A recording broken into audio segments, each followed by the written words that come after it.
there, this is Dr. LJ Rose from the Natural Wellness Academy with your daily wellness recipe. This is a recipe for body, and this is on probiotics.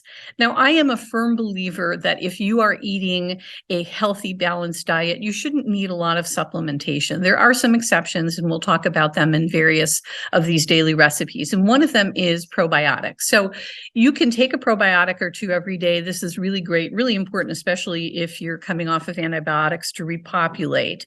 And there are certain foods that we'll look into also that are called prebiotics that feed the healthy bacteria in your gut, and this will deposit more in there. But you can also get it through certain foods, like through fermented foods. And here is one. This is a kraut, and this one happens to be made from celery root and flavored with beet, but you'll find a lot of sauerkraut that is made from cabbage. You can even make your own rather easily with just using salt.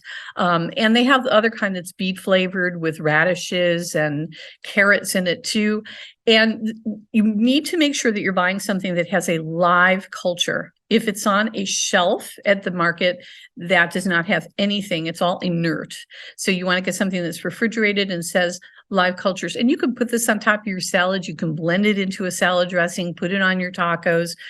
Sometimes I'll just take a spoonful or two if I need to make sure that I'm getting my probiotics.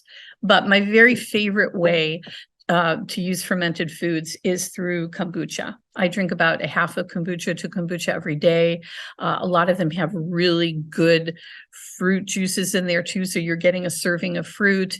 Tastes wonderful. They also make a coconut probiotic drink too. So definitely check out kombucha if you haven't tried it, and make sure to get those probiotics because the standard Western diet makes it very difficult for us to digest, and the probiotics are going to help you. So that was your recipe for body today.